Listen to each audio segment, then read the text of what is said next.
At least not for any planing I've ever done.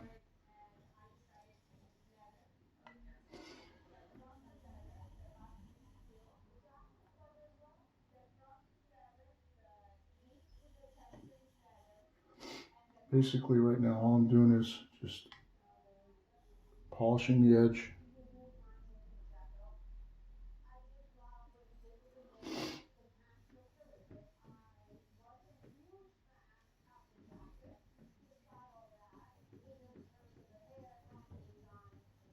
Getting rid of some of the whatever grit marks are on the back.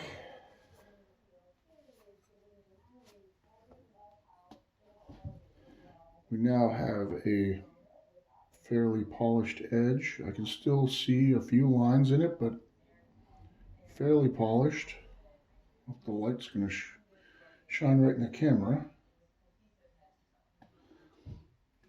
It's obviously going to shave hair better now. Hopefully that shows up. It's just nipping the hairs right off. They're just falling. Very, very super sharp now. I don't really need to do anything else. I'm just gonna do a couple of drawbacks on this. Lightly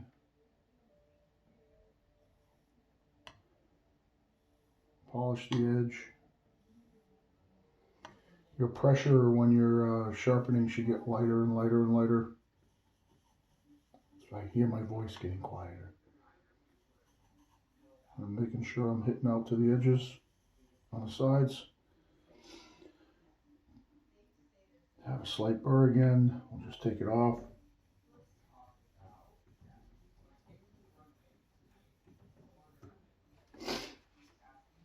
This iron's ready to go. Get the light on it right. You'll really be able to see the polish on that. Just from this, I can go finer. There's no real reason to. This is like a mirror on the top and bottom now. Let's go over and plane some wood. I'm not even going to strop it. Normally I would. It's just part of my planing procedure. But right now I won't. So let's get you kind of up like that. We'll stuff it in the plane. We'll plane some wood. I'm not going to interfere. Am I in the way? I don't think so.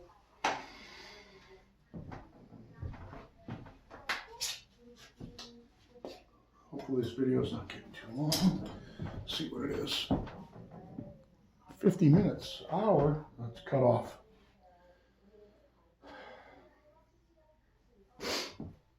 All right, I'm gonna go to part 2. Oh, it'll turn it into 2 videos. That sucks.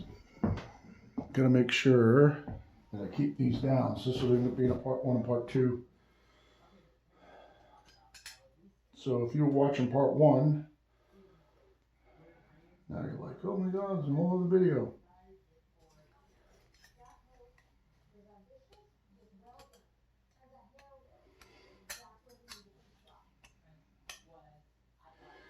So now this is turned into a rake angle. This is your rake angle. This is your chip management. I'll just give you an idea of how tight I'm gonna set it. I'll just set it for normal planing, be a tad bit tighter than that. You can see the light shining across there. You can see that the bevel's nice and even, looks square.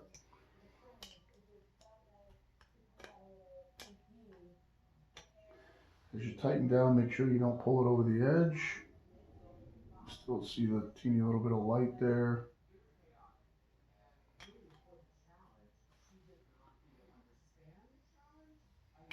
I like to set them nice and tight like that. It does affect cutting pressure, so it makes it harder to push, but you know what, I'm going to take it back just a little bit because you're going to want to see shavings. Shavings are going to come off, peel off much better if it's back a little bit. So can you see that? A hopefully you can get the light right so you can see how much I get sticking out. It'll be better playing that way. You'll see some big curly shavings, and that's what everybody's going to want to see, versus trying to manage tear out, which I don't need to do right now.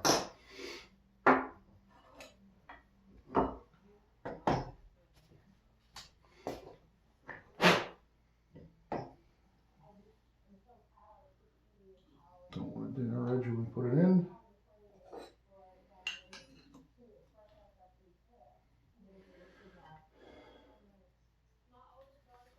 Sight down the plane, see what I've got sticking out.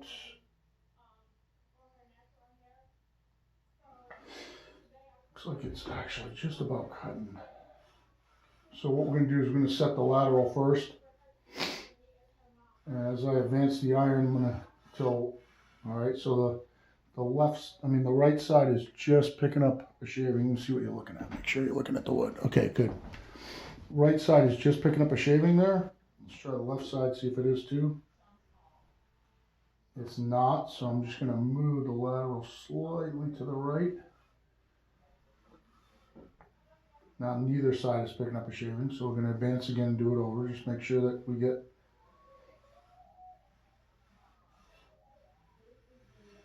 okay, the right side's picking up a shaving.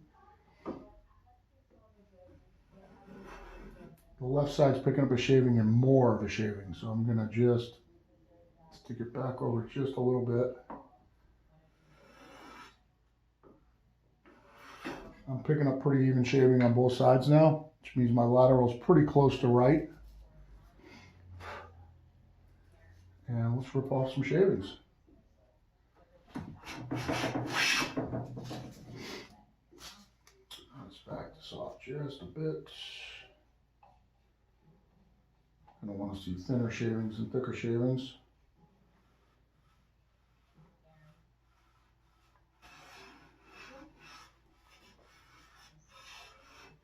Okay, I'm still, it looks like a tad bit deeper on the left than the right. So I'm just going to move it just a teeny bit more.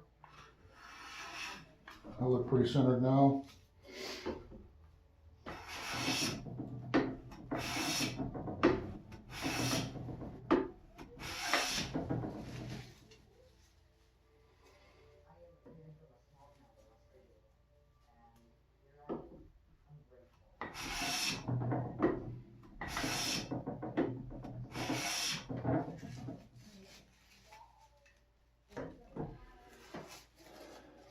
These are full length, full width. See how fine I can go. So let's see how fine we can get one, but can you read this through there yet? I can barely read it through there. Get this in the right spot. I can see the graduations, but it's still thicker than I can read through. See if we can get one down to where we can read through it.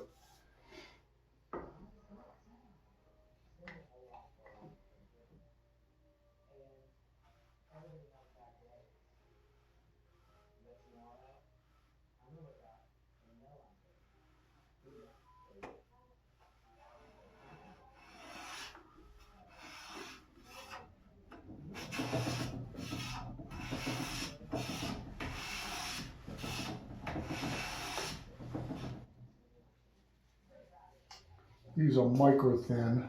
These are obviously too thin to stay together. You could definitely read through one of these. Let's see if I can get it unraveled without destroying it, but these are super thin and not full width yet, but you could easily, I'll easily read through those. Let's see if the wood's going to take shape here and if I'll get a full one or if it's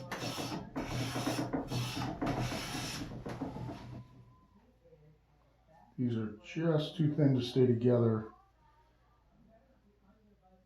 Obviously, super fine. Let's go just a little deeper. See how deep we got to go to get it to stay together.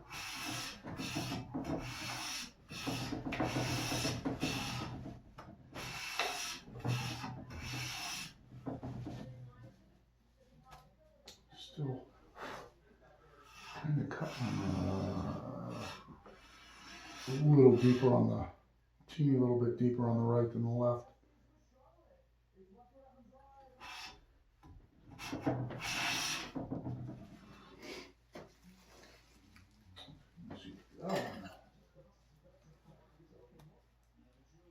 So I can read the numbers through that.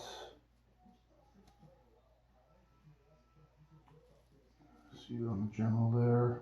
So you can read through this. You can still, I think, get finer. Let's see if I can pick up the whole one.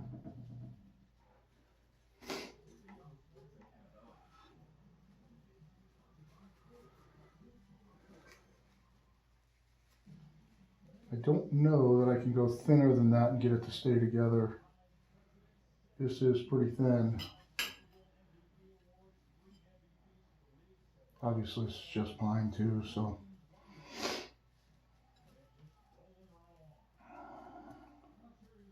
I think you can read the general through that. You can definitely read the writing through that. This is really pretty thin shaving.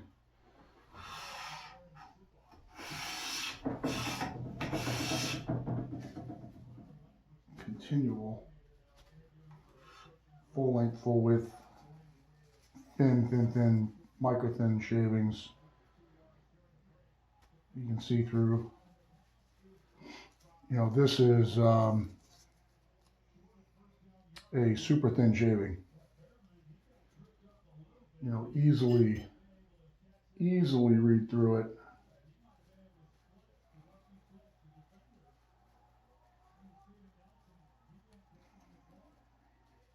It's not exactly the best wood, but I can definitely read the numbers right through it, if you can see that. You can see, easily read 40, 50, 60, 140, 130, 120, 110, 70. You can easily read through the shaving. So this is, you know, so what you just saw, grinding, actually blunting. Yeah, I'll get you back over here for a second.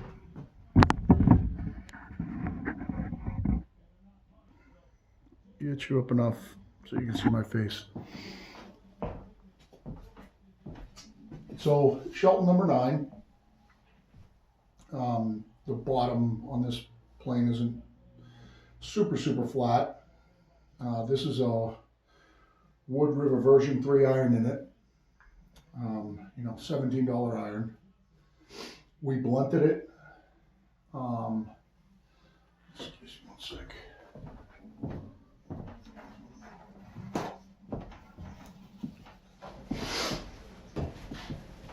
Sorry, my nose is running cold out.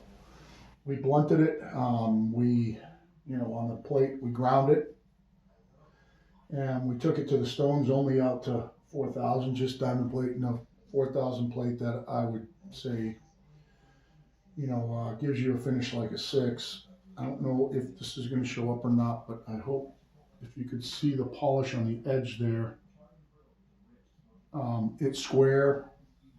It's, you know, at a right angle that doesn't make any difference on bevel down. And we're planing shavings that you can see through. It's perfectly glass smooth on this. Just to prove that, you know, this is not some Neanderthal super intrusive method to sharpening an iron. All it does is it just makes sure that when we are sharpening now, that you're just sharpening the tip and, you know, the cutting edge, that is all that matters, and the heel, and taking out what we don't need to address in the middle of the iron. So you still have a concave bevel. We have perfect polish across the top and across the bottom. We didn't strop it, anything.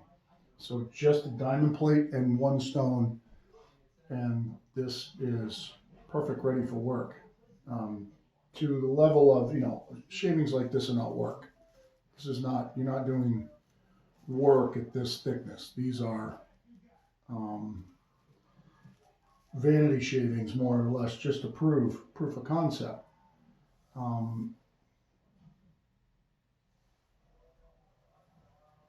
But that is really the mystery behind grinding an iron.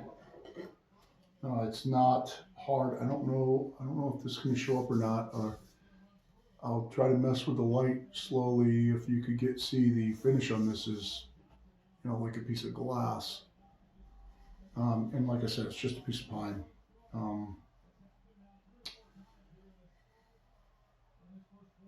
I am planing, for the most part, down grain. There's a little bit into the grain in this knot right here, whatever this is, a weird grain spot, but there's no tear out on it. I could set the cap iron tighter to make sure there isn't ever any, but so Harry Voss, yeah, that's what I do if I have a damaged iron. This holds true for chisels and anything else too. So whether it's a chisel or a bevel up, you have to pay attention on the bevel ups more, because the bevel affects the cutting. The steeper that you go, the harder it's going to be to push, but you're protecting its tear out because you're managing the chip with the angle of the iron. On these, you're not. The chip is being managed by your chip breaker, your cap iron. The closer you get it to the edge, the faster it's breaking that chip off, so it doesn't pull up fibers out of the wood to tear out. But the harder it is to push. So this is your bevel up on a bevel up iron, and that is what affects your cutting pressure and everything else.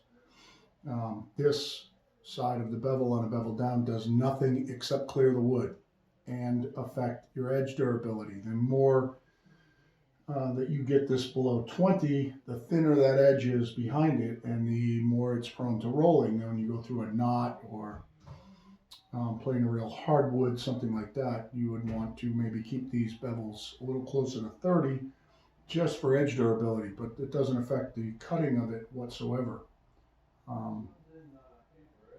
Just looking at this, I wish I could get you the view that I have of the polish on that, just with a diamond plate and one water stone, that literally I could have grabbed any of the stones out, and that this will be real fast to sharpen until that hollow grind's gone. And then you'll go through the progression of turning it convex, having trouble getting to the edge, then you'll start doing a micro bevel. And rather than go through that whole progression, as soon as that is gone, or as soon as it's almost gone, grind it again and go right back through the easy part of the sharpening process to get yourself back to work. So Harry Voss, that's how I get rid of a heavily damaged iron. I know that this video is 2 parts and kind of long, but if I was doing that in real time, that doesn't take very long. What do we learn? There are differences between clearance angles and rake angles. That's important to understand, because clearance angles can be anything. Rake angles cannot, because rake angles affect the way that it cuts. Clearance angles do not, but they do affect edge durability. Heat in grinding is a myth. It's an absolute myth. I just ground that, did not dip it in water once with my bare hands. You will never overheat a high-speed steel blank to the point that you'll destroy the temper on it in bare hands, ever. You're not going to burn the iron. You're not going to destroy the temper and wreck it. It's not true. Another myth, grinding is, some harsh, terrible thing. It's not. What I did was very controllable. If you don't have a good tool rest like that, you can do it with your bare hands. I do most of the time. I'm not going to take the time most of the time to set up a tool rest. I'm just going to grind the center out of the bevel and go sharpen it.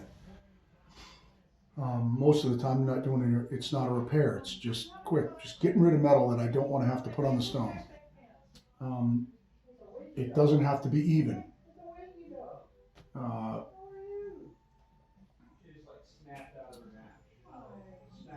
I think that's pretty much it. I think at some point I'm going to do a geometry lesson on cutting tools, from edge cutting tools, single edge cutting tools like this, to single point cutting tools, like this high-speed steel blank in this quick change tool post holder to cut steel with. This cuts metal. It's exactly the same as this. I could cut a piece out of this and turn it into that. This is ground by hand. I can certainly grind this by hand.